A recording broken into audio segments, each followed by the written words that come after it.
তো বন্ধুরা, আপনারা যারা টুইস্ট ভর্তি সিনেমা দেখতে পছন্দ করেন তাদের জন্য আমি আজকে একটা রেকমেন্ডেশন নিয়ে এসেছি।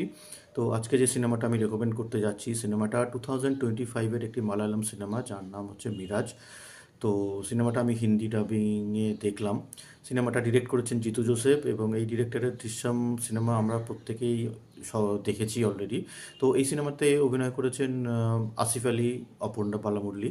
তো প্লটের ব্যাপারে ছোট্ট করে বললে এরকম দাঁড়ায় যে অপর্ণা বালামুরলি এবং তার যে বয়ফ্রেন্ড, তারা একটি ফিনান্সিয়াল কোম্পানিতে কাজ করে, এবং সাডেনলি দেখা যাচ্ছে যে যে অপর্ণার যে বয়ফ্রেন্ড, সে একটি ট্রেন অ্যাক্সিডেন্টে গেছে। তো তার মারা যাওয়ার সাথে সাথে এটাও ডিসকভার করা হচ্ছে যে যে ফিনান্সিয়াল কোম্পানিতে ওরা কাজ করতো, সেই ফিনান্সিয়াল কোম্পানির একটি হিউজ ডেটা, শুদ্ধ হার্ড ডিস্ক কোম্পানি থেকে গায়েব হয়ে গেছে, এবং এখানে প্রচুর সেন্সিটিভ ডেটা আছে। এবার এই ডেটা যার হাতে পড়বে তাতে কোম্পানির বিশাল ক্ষতি এবং অনেক বড় বড় ফিনান্সিয়াল স্ক্যাম এখানে এক্সপোজ হয়ে যাওয়ার চান্স আছে। তো ওই কোম্পানির গুন্ডারা অপর্ণা বালামুরলির পেছনে পড়ছে, এবং এই হার্ড ডিস্কটা উদ্ধারের জন্য পুলিশও এখানে আহ, এসে যাচ্ছে। তো কীভাবে হার্ড ডিস্কটা আদৌ পাওয়া যাচ্ছে কি না, বা হার্ড ডিস্কটা কীভাবে চুরি গেল না গেল, এই নিয়ে হচ্ছে সিনেমাটা।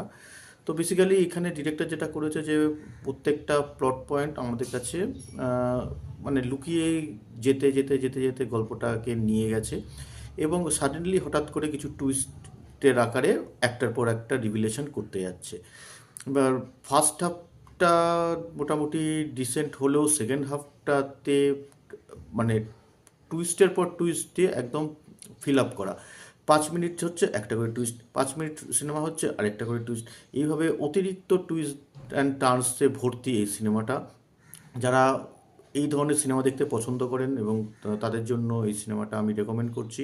কিন্তু যারা মনে করেন যে একটু স্টোরি লাইন থাকবে, একটু প্লট পয়েন্ট হেভি জিনিসপত্র হবে, কিন্তু তাদের কিন্তু এই সিনেমাটা অতটা পছন্দ হবে না, কারণ এটা প্রচণ্ড ইনফরমেশন হেভি একটি সিনেমা, যার মধ্যে একটার পর একটা শুধু টুইস্ট অ্যান্ড টার্নস এসেই যাচ্ছে, একটা করে বিগ রিভিলেশন হচ্ছে। তো ওভারঅল এই সিনেমাটাকে আমি বলবো একটি ওয়ান টাইম গুড ওয়াচ।